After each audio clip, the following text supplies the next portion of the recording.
Okay, so welcome to Wahiawa's fourth virtual town hall.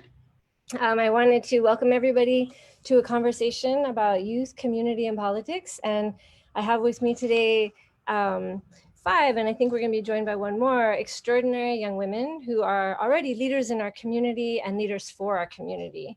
So we have three candidates for the Mighty Mule Award at Leilehua High School, and two high school interns who worked in my office this session, and one University of Hawaii intern. So ladies, if you would not mind introducing yourself a bit, and I think we'll start with Jessica. If you could say a bit about yourself. Okay, good afternoon, everyone. My name is Jessica Tantomko. I was born and raised in Wahiawa. I was actually born in Wahiawa, Jen. I'm a very strong person who comes from a background where I do believe in helping others, where community service is like one of the main um, steps I would take many of the times when I um, go to school or when I join a new club. I really like to push forward the help of doing community service for others because I like to give newer opportunities that many others can take.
Okay, sorry, we had some technical difficulties. Is everybody still there? Now you look like you're alive and not frozen. I don't know what happened, but the internet is not perfect in Wahiawa, so that's one thing I want to work on. Um, so Jessica, thank you for sharing that brief introduction. And I'm going to ask Megan if you can share a few, like one or two things that you think it's important for people to know about you. Hi, I'm Megan Okuma. I'm the senior class president at Lalahua High School. And I think a really big part of my, Megan, yes. can everybody else hear Megan? I can't hear Megan.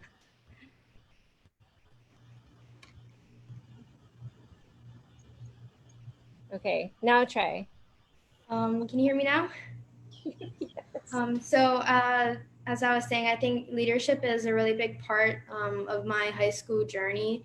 I've been in leadership for the past 4 years, and I was able to be a fellow with the Center for Tomorrow's Leaders program, which selects 20 students across Hawaii to do sort of like a leadership program where we learn and do a project throughout the year. So I'm really excited to be here. Excellent. Thank you for joining us. And Kaya, can you talk a little bit about yourself? Yes. Sorry, my dog is right there, but I'm Kaya Takashige. I'm a senior at Lalahua, and I think a big part of my high school career was like swimming and water polo. I play water polo. I'm a swimmer, and I've been doing it all 4 years. I'm also a student athletic trainer, like volunteer at my school. So I've been doing that the past 4 years as well, and yeah, helping our trainers every day with all our sports. So yeah.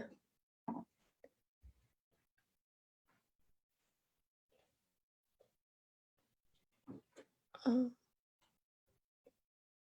I think you're on mute. yeah, I think, sorry.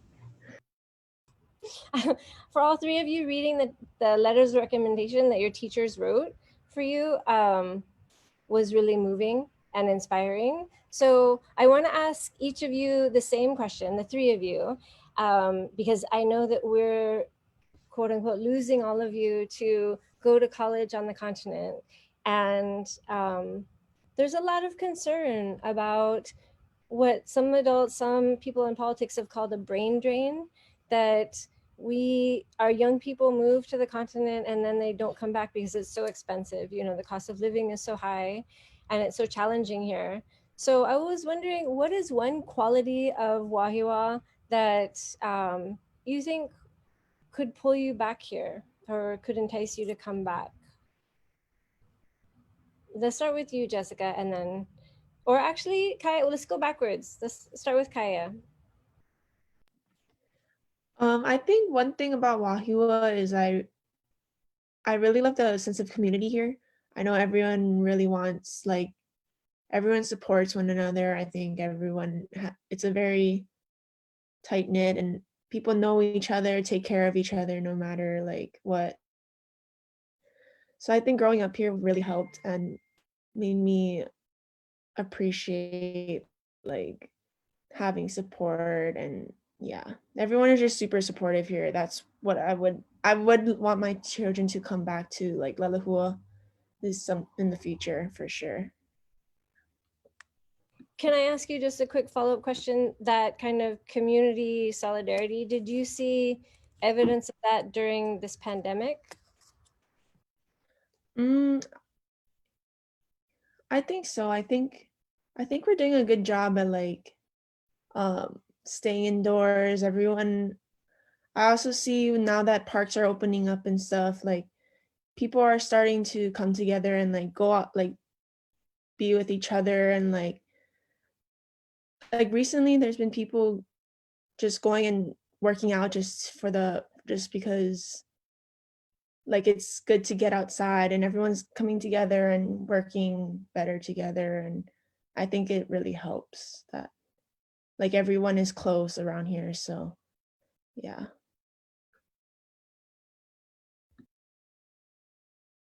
Oh, Megan, sorry. What do you think? I I think only in like recent years I've really sort of started to see how much I appreciate Wahiawa. I think it's sort of because I'm moving that I'm starting to see what I'm going to be leaving behind. But I just, like Kaya said, I really like the community here.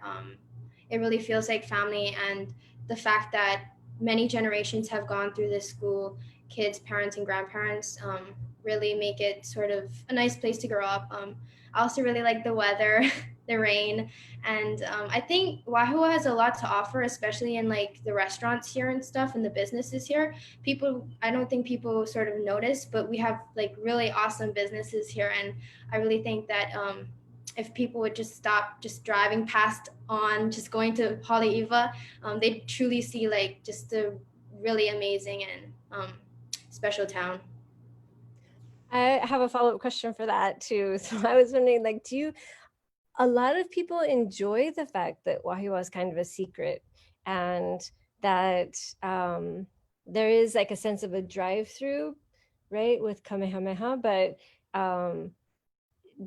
would you welcome people to come into the community more, or do you want to keep the community a secret? I mean, I'm just curious, and you don't you don't have to go too much into it, but I think that sentiment is discussed a lot. I think, well, at a certain point, I do like how, I guess, sort of quiet Wahiawa is. But I do think there's so much that should be shared with other people, like just the culture here and even like the botanical gardens and stuff like that. I think it's something that would sort of be mean, I guess, to keep a secret because we have so much to offer.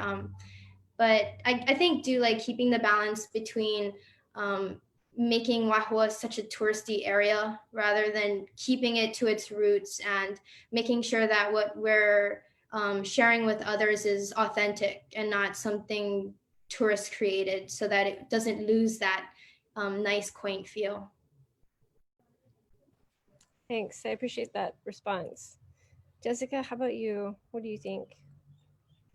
Just like Megan and what Kaya said, I do agree with how loving and supporting and how just tight knit the community is in Wahiawa, especially coming from a family that did not grow up in Hawaii. My parents both immigrated from the Philippines, so I am like first generation on the island, I guess you can say. And going to Lalahua has like opened so many opportunities for me, and I just enjoy meeting so many people other than just having that Filipino, I guess, community or Filipino culture surrounding, and as well as the homeless population is something that I kind of I'm kind of like close to, I guess, because it's just very moving for me to want to help more and just give back to those people because I see their everyday struggles, and I can empathize and be very sympathetic with the type of experiences that they have to go through. So moving into kind of the second question that I wanted to ask the three of you, if and when you come back, what issue or concern would you want to address or to work on in the community? So Jessica, is that something, maybe you can elaborate on that, what you'd like to see have happen around the houseless situation?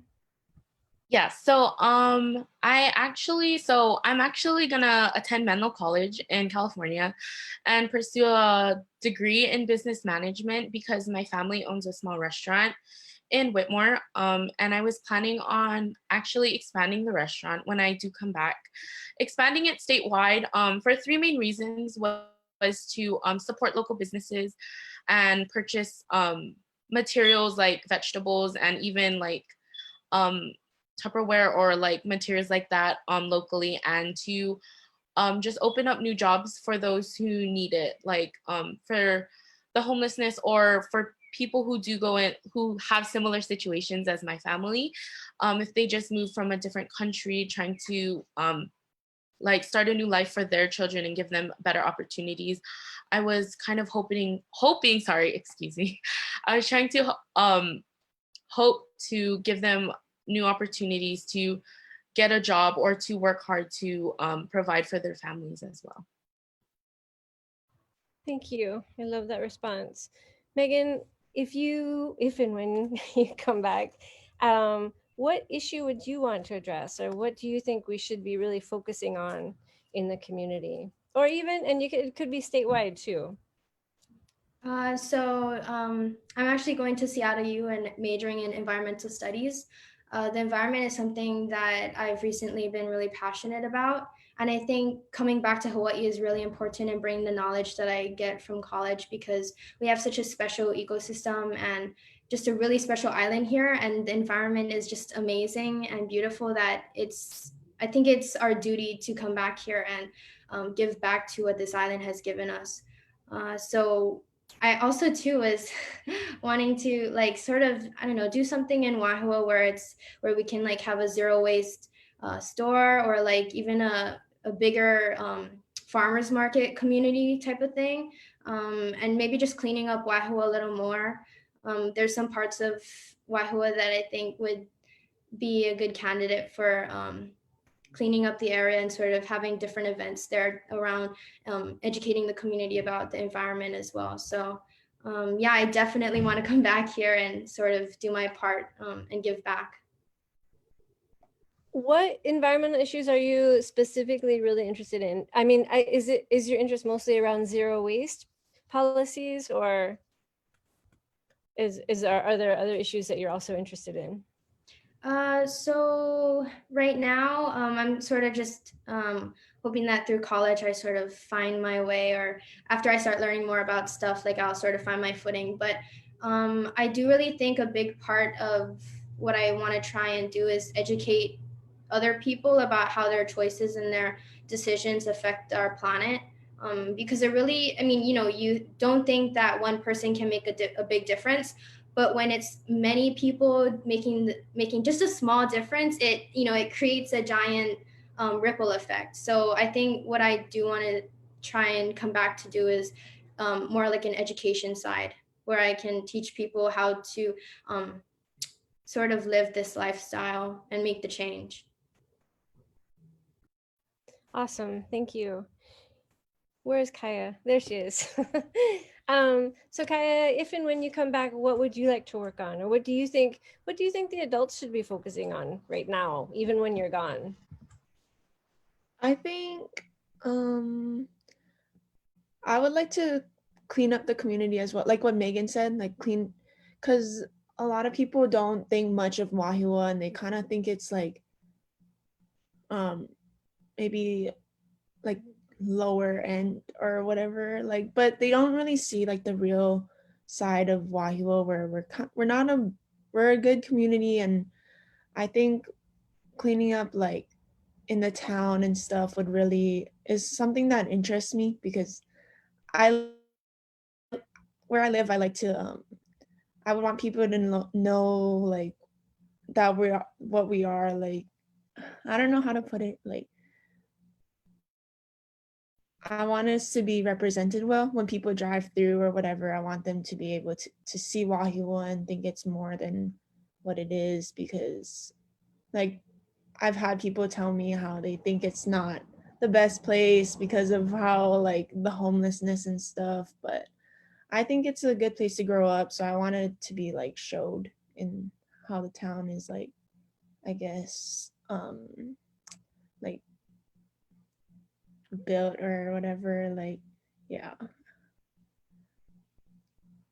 It's good to hear that message from young people because to know that it also affects your morale and how you think about the place that you live, we need to hear that and talk about that, right?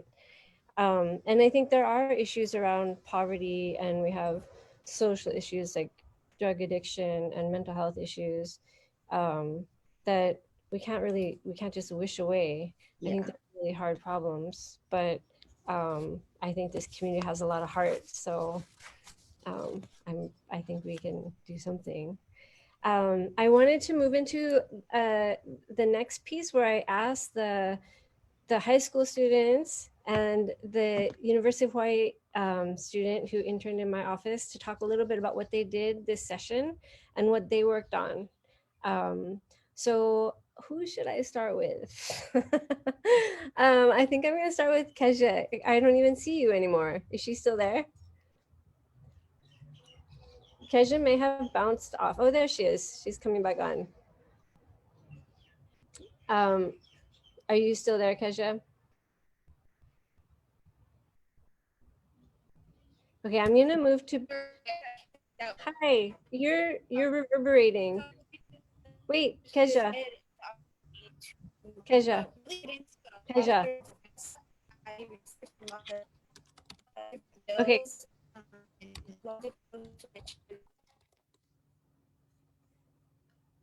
I think that, so we have some problems with Kesha. I think your audio is reverberating. So if you have another device on near you, turn off the other device. And then the reverberation should end. How about I'll come back to you, okay? And I'll ask Patricia to talk about a little bit about her work, and then we'll come back to you, Kesha. Hi, Patricia. Hi, I'm Patricia Canby. I'm a senior at Waipahu High School. So I interned at your office this past few months. My project, or what I was focused on during my time interning at the Capitol, was mental health and teen and adolescent health specifically, and being able to access mental health care. So I would follow bills and go to hearings related to that, or just hearings in general about other topics like education and public schools and other stuff like that.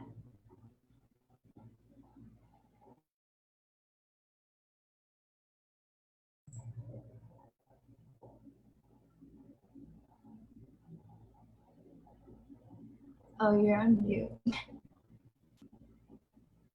So I think that Kesha's still having problems with her internet.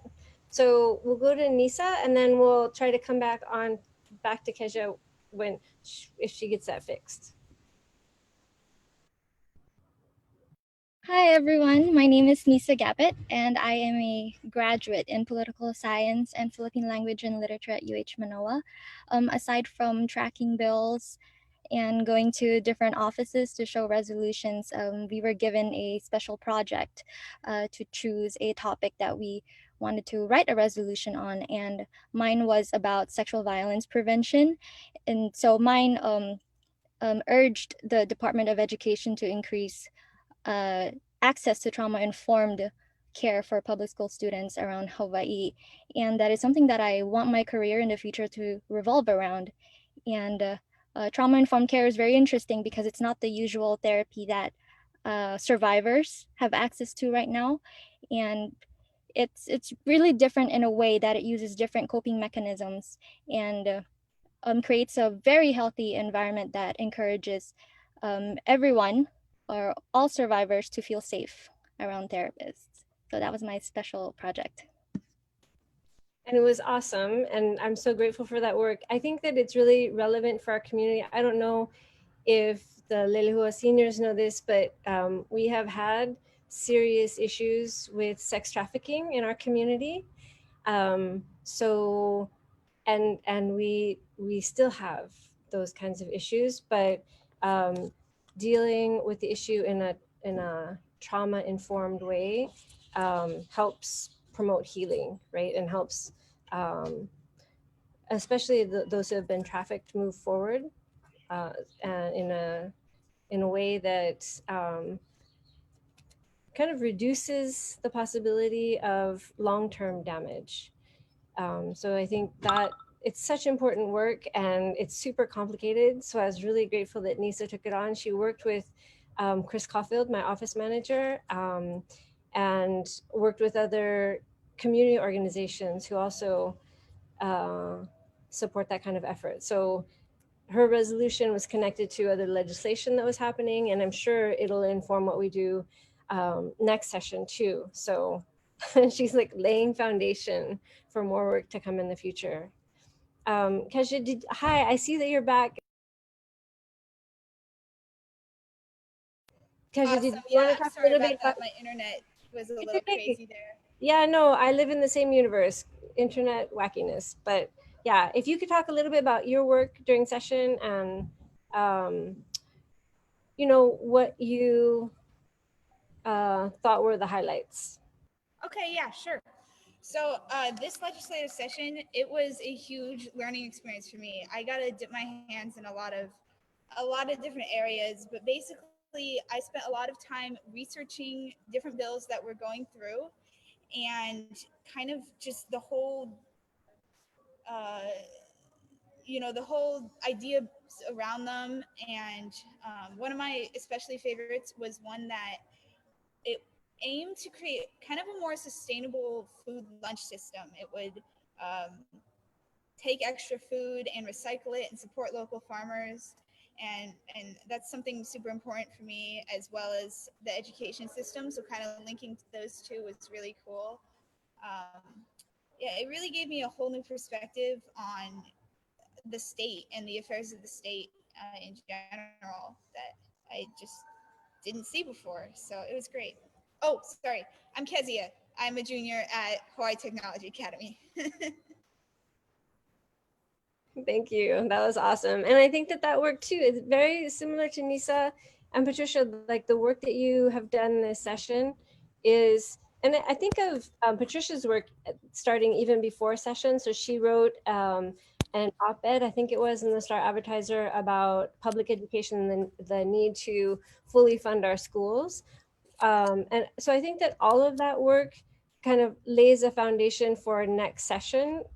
Because of the COVID-19 pandemic, we were cut short. So their experience in the legislature was cut short. Our work in the legislature was cut off. But it's not like that work disappears, right? We're gonna go back to it. I wanted to, so since I have you all in one room, virtually, I wanted to ask you to consider what you think, and maybe you can have different ideas or different maybe different views, and I want us to discuss it. But what do you think is our coming out of this pandemic? What do you think should be our priority as we look towards kind of recovery and thinking about our possible, probable, and preferred futures? What does your preferred future look like in Hawaii, and what needs to change to make that happen? And you guys can choose yourselves. Like, I'm not going to ask like someone to talk. Just if you want to talk, then just unmute yourself and talk. I'd like to say a couple of things on this. I think that we're really put in a unique situation with the quarantine where families are kind of forced to live with each other, which can be a really good thing for some and a really not so good thing for others. But I think, in my opinion, the family is like the central unit of society. Like, if the families don't function, society doesn't function.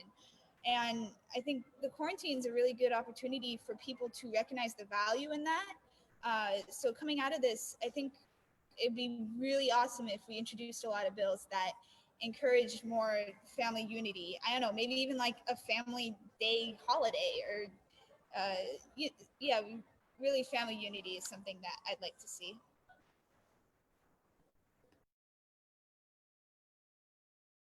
Okay, I kind of want to say something like the opposite of that. Um, Being in quarantine and like feeling isolated is a common thing.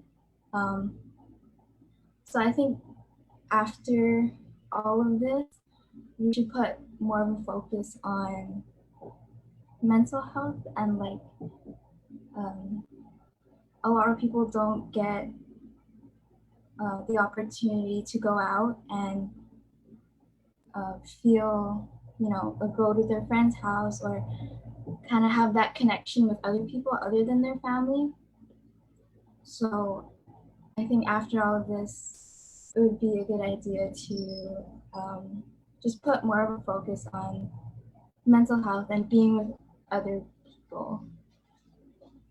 Yeah.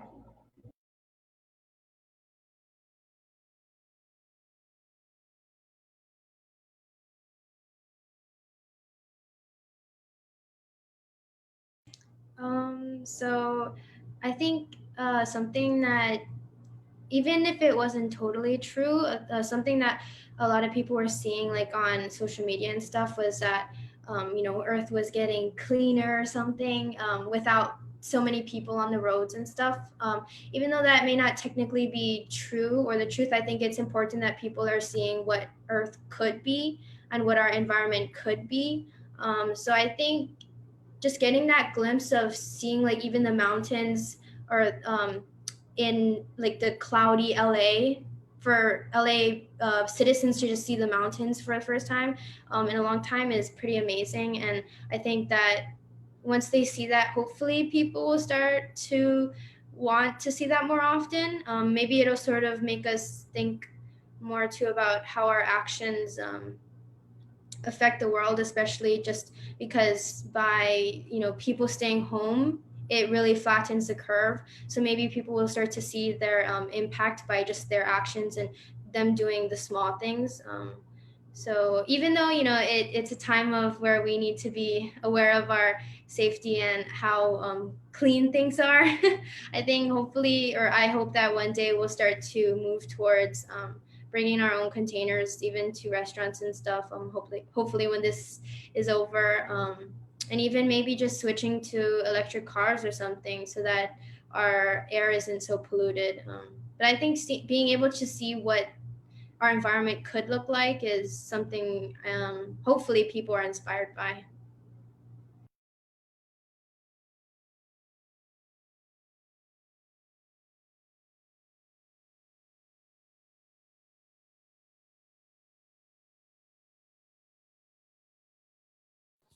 Sorry, I have one more idea, and I'm sorry if anybody else wanted to speak, but emergency preparedness. I mean, we've seen in history that stuff like this, whether it be like an economic collapse or natural disasters or stuff, is something that's always going to hit society when we least expect it. And I think it's really important to be prepared in the future going forward.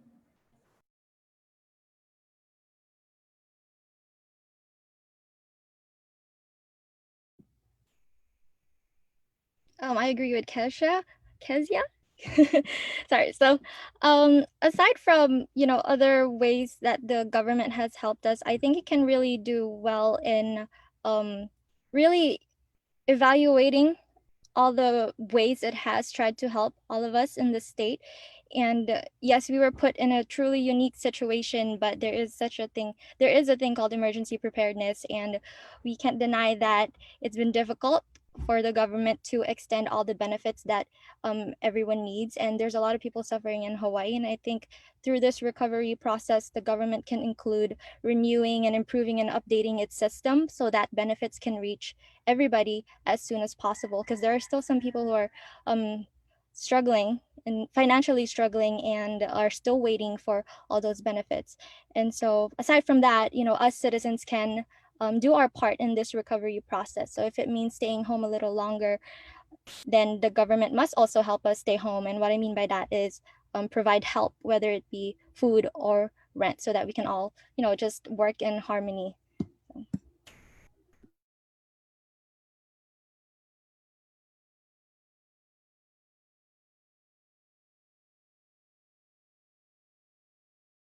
I would also like to say that I agree with Megan, because um, a lot of people like to post, I guess, negative things, but being able to see the positives, like seeing how I guess the rivers in Venice has like cleared up, and seeing how just how our little actions of by staying home and socially distancing and not going out as much has affected the environment is very important to see, because it does show that one difference of one person can make is just a big difference for everyone, including the environment. And with that going forward, as Megan mentioned, she does want to do zero waste for like certain restaurants, or like a big farmers market for other like for the community of Wahiawa. So we were actually talking about this earlier, and she was mentioning that like if I do plan on expanding the restaurant, we would work together to try and make trying to make the restaurant a zero waste business, so that could help the community of Wahiawa and potentially the environment and the ecosystems of Hawaii, and just make it a better place for everyone to live in, physically and mentally and even visually. So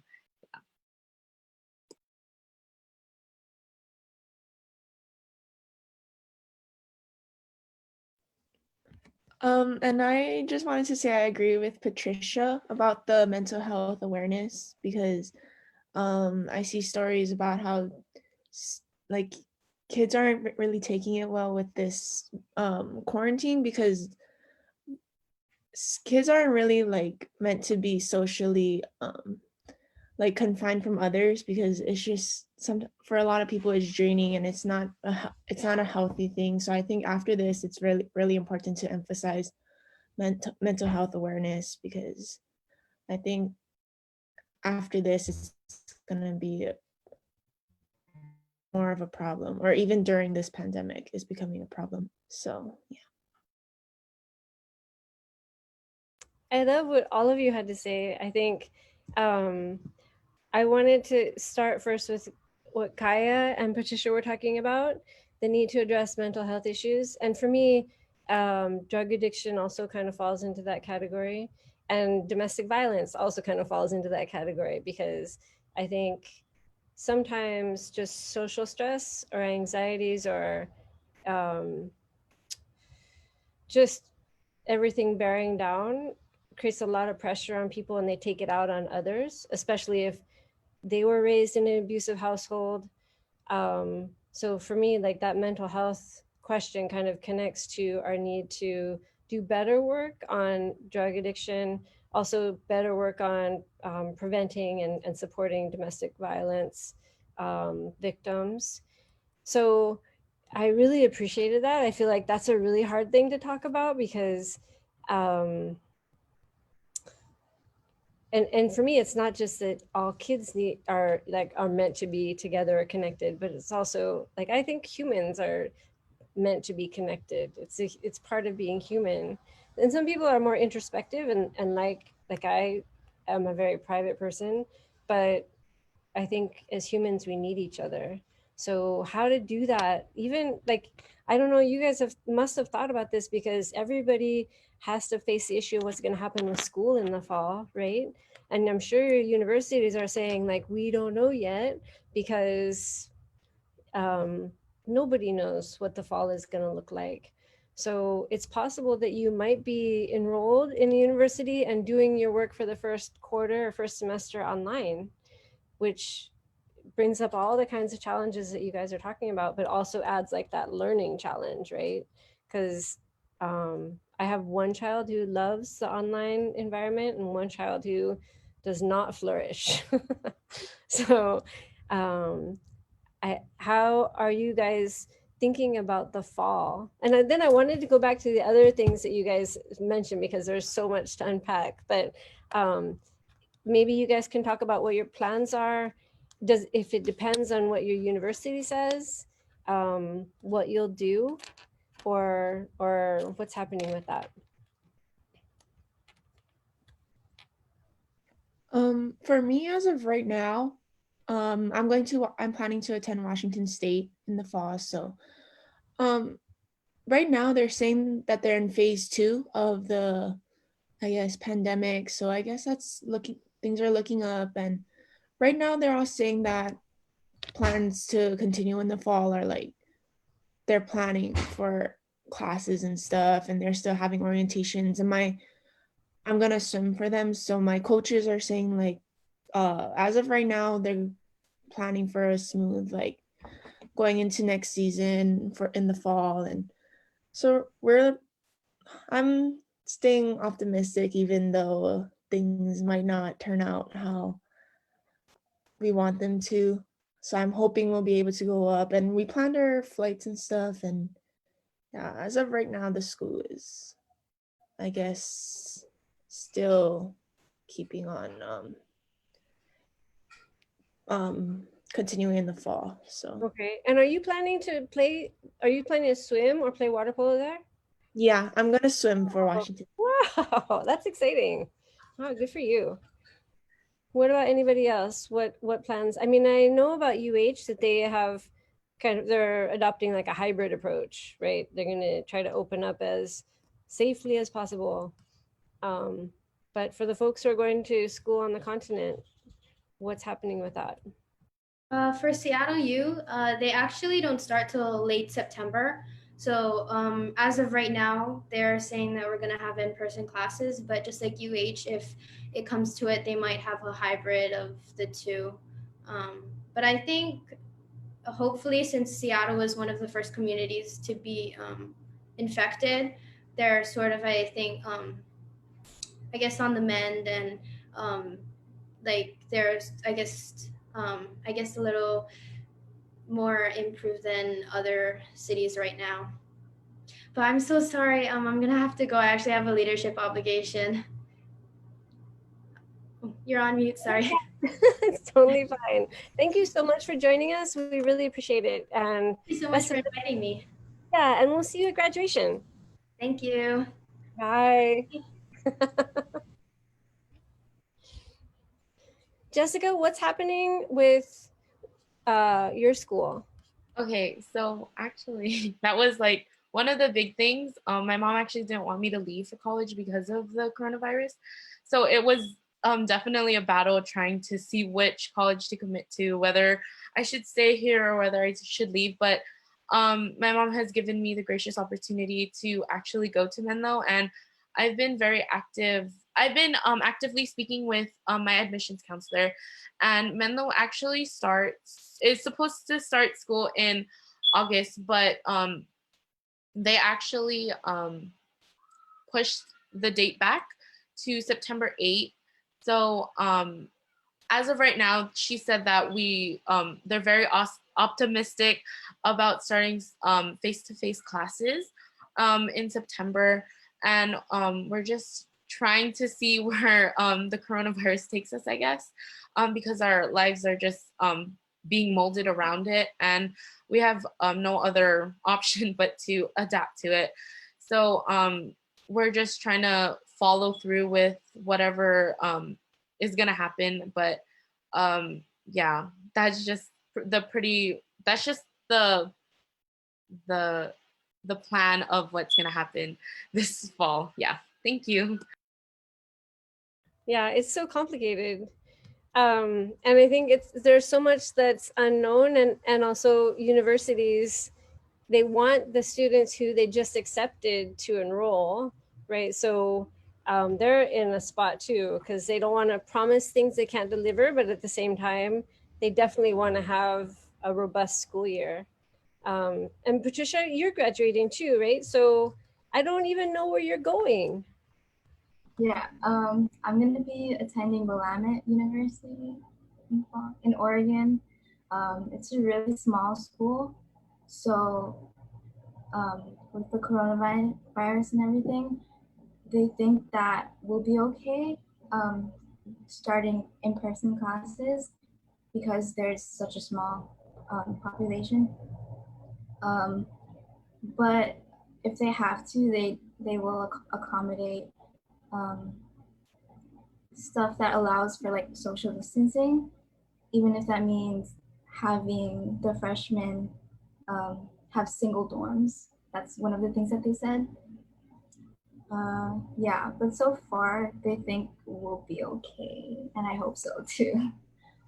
Wow, they are going to have to do some structural changes to accommodate social distancing. I think all universities are, and even the public schools here and elsewhere are going to have to make some fundamental changes to class size and so on. So can I go back to what folks are talking about? So the fact that Jessica and Megan are talking about partnering when you come back, that's so awesome. I'm so excited, especially around your interests are so different, but I can see how they could dovetail, right? And you could be very helpful to each other.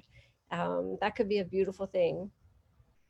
And Nisa, I really appreciated your comments. I thought they were very kind about the state's lack of readiness, and that how we need to improve and update our systems. So I heard you. I heard that, taking that to heart, and definitely want to do that work along with the emergency preparedness that Kezia talked about. I think super important. And also like the point that Kezia brought up about family unity and the importance of really focusing our intentions on the health of that basic unit. And I think so many people have unconventional or extended or sometimes problematic families,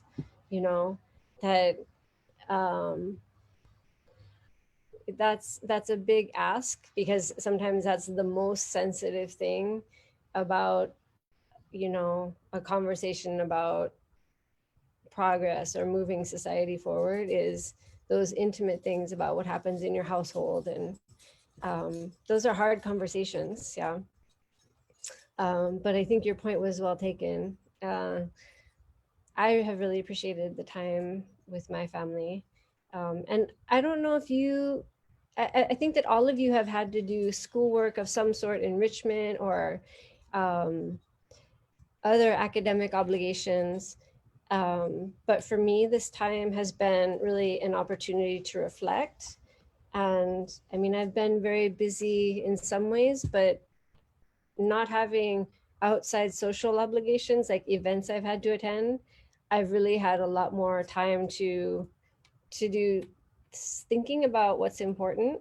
So I don't know if you guys experience that, but I thought that was really powerful. And that kind of brings me to my second question. And I'm sad that Megan had to go, but others of you also alluded to the positive effects of pandemic and looking at the positive environmental effects. And I wanted to ask each of you how you feel about the idea of a kapu on tourism. Let's say like for a month a year, nobody goes in or goes out. Like we just have it like so that we just have 11 months of the normal, or like maybe a toned down version of the normal. And then for 1 month a year, we give the islands a break and kind of have some kind of kapu. What do you guys think about that?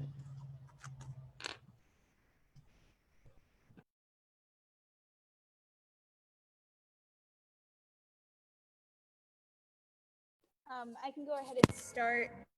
I think this is definitely a super complicated issue. On the one hand, tourists are great. They're the economy. I come from a family that is entirely tourism dependent. My mom owns a water sports company, and my dad's a destination wedding DJ. So as for my family, we've been kind of taking a hit, right? Tourists are gone, and if we were to do this every year, we definitely have to save up a lot during the other times. And I think we definitely, if something like this were to happen, we'd see more tourists coming the 11 months of the year, because people still want to come to Hawaii. I mean, we can't blame them; it's paradise. But on the other hand, yeah, there are a lot of problems that tourists cause. But still, going back to the original question, I think, and feel free to disagree, but I think tourists are the economy, and they really do supply a lot of Hawaii. So I would not want a policy like that to happen, but I do think that lawmakers should, and it's going to be hard, but I think we need to learn how to accommodate them in a way that locals and tourists can cooperate. And I think in that lies a solution, and not necessarily banning tourists. And yeah, feel free to disagree, because there's so many things you could say about this.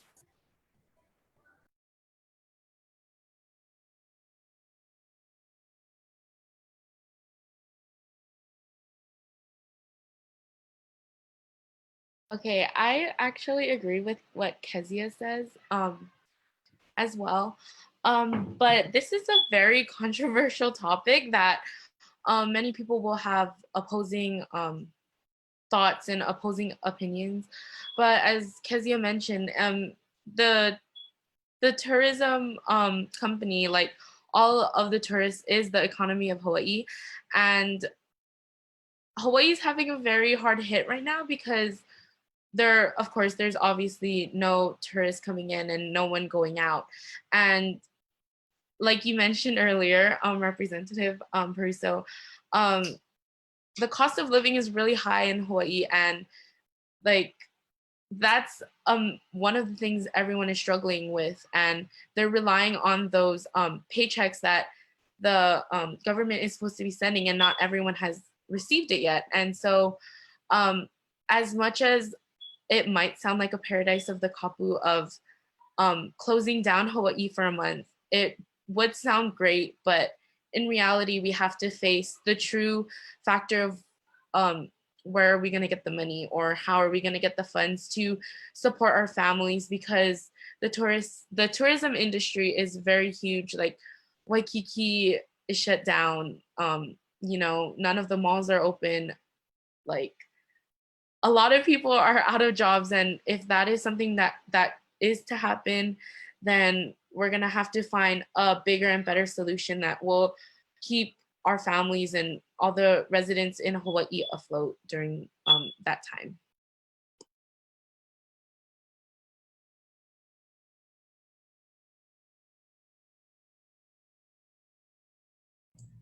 Yeah, I agree with both of you guys. Hawaii is kind of dependent on tourism, and we need the money that they're getting from that. So having a 1 month kapu, I don't really, I kind of think that's a stretch, or um, wouldn't be as beneficial as like maybe just having more regulations for the tourists. Yeah, I think that would better. So another proposal that's been floated and people are talking about is asking, because the reason there are so many tourists coming, and we're kind of seeing mass tourism reemerging, even though we're still in the midst of a pandemic and we still have a 14-day quarantine, but the airlines are selling flights at like $199 or less. So one other proposal that has been floated is to charge tourists more, to create like a surcharge. So in part to pay for the cost of all the testing and the transportation and the regulation of the airport and all these additional costs, right? But also in part to kind of regulate the industry a bit more and to provide some kind of control. What do you guys think about that?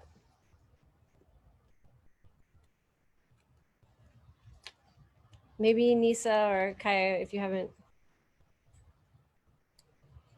any thoughts on it. I don't know. Okay, I'm definitely big on discipline, and I think in the Philippines, there's in some places there's lack of discipline in specific places, and that has caused a major outbreak during this pandemic. And I think if we truly think about how discipline might help in combating this pandemic, and I think we could really benefit from it. So I'm not sure entirely if I support 1 month kapu. I know a lot of businesses would take a hit, many students would get affected, but there's also the other side where, oh, this might actually benefit our natural resources. This might be a little bit better for Hawaii. Maybe it's a small sacrifice.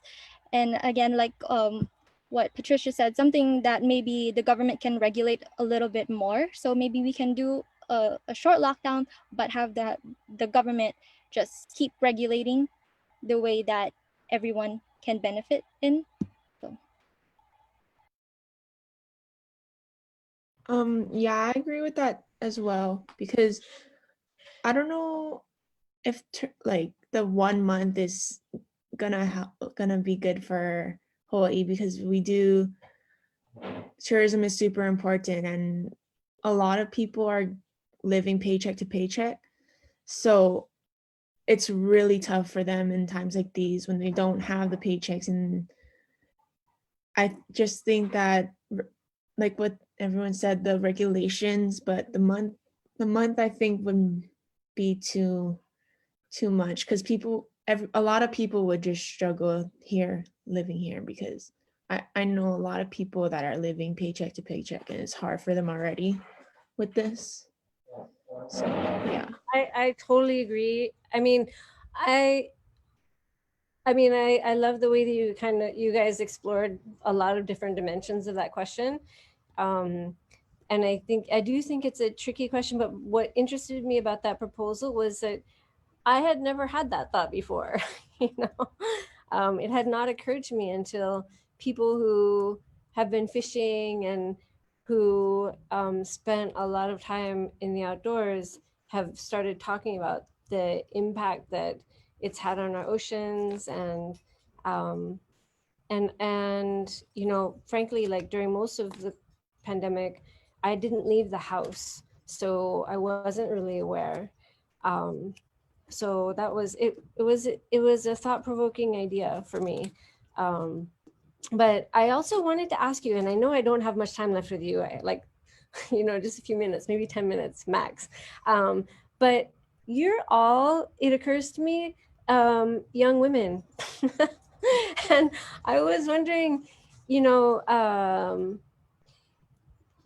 have kind of come of age in maybe the aftermath or maybe just the midst of the Me Too movement, it's definitely a particular era in women's politics, right? And I was wondering if any of you feel like you want to enter into public service, or you feel like you want to be politically involved, or like, I think there are a lot of, for example, business leaders who are most of their energy is devoted to their private business interests, but then they're also politically involved. And I was wondering if any of you have interests in politics after your college.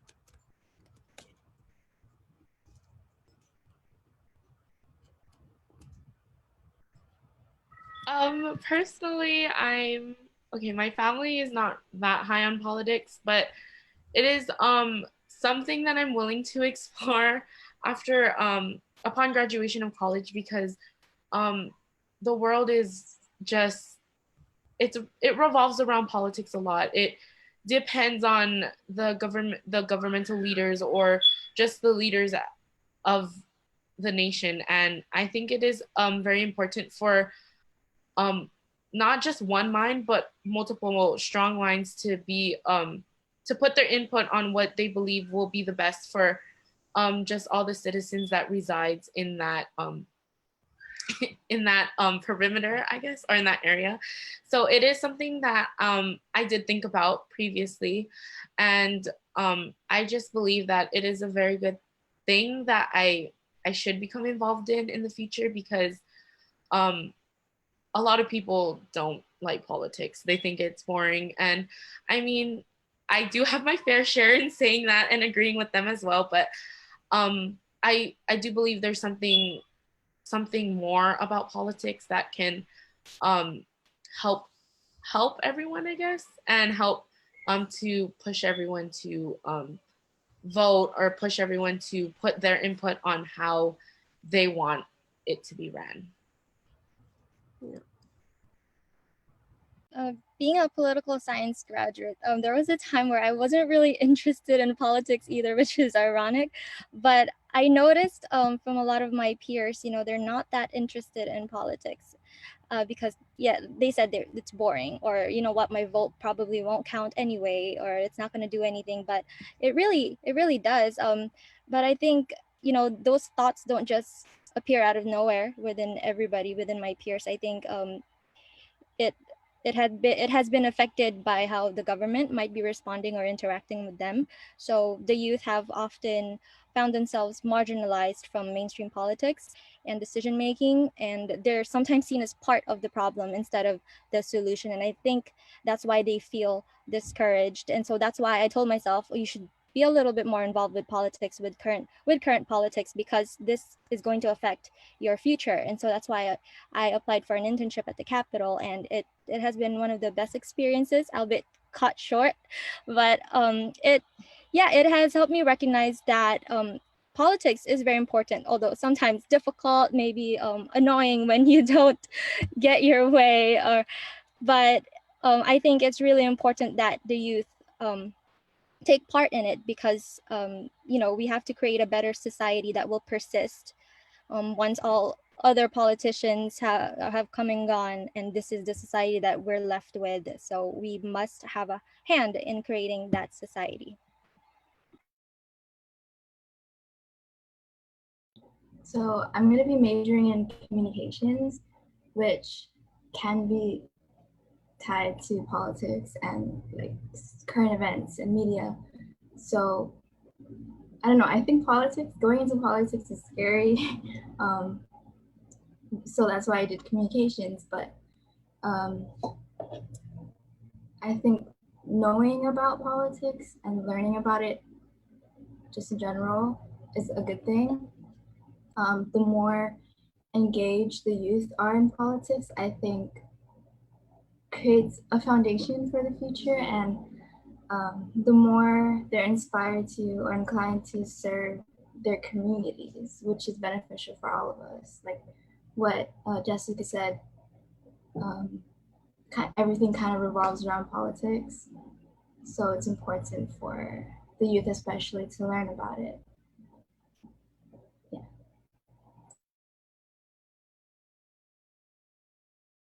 Patricia, I loved what you said about how important it is for people to be educated about politics and to really know what's going on in the state and in the country and all that.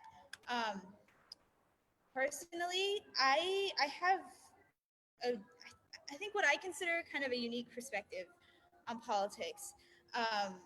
Legislation and the leaders that we elect, they have a lot of power to influence the actions that we make. They make policies, a lot of laws.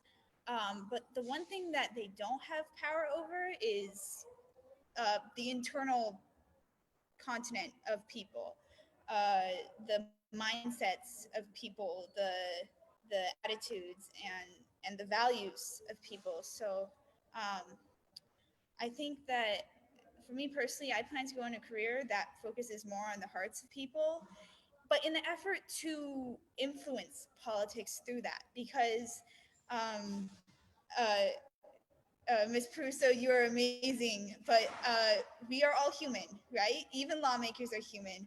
And I think if we can influence the internal part of people, it can influence policies in an amazing way.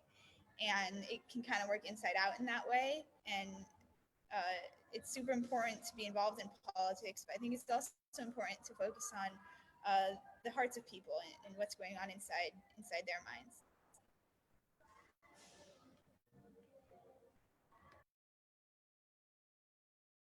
What do you think, Kaya?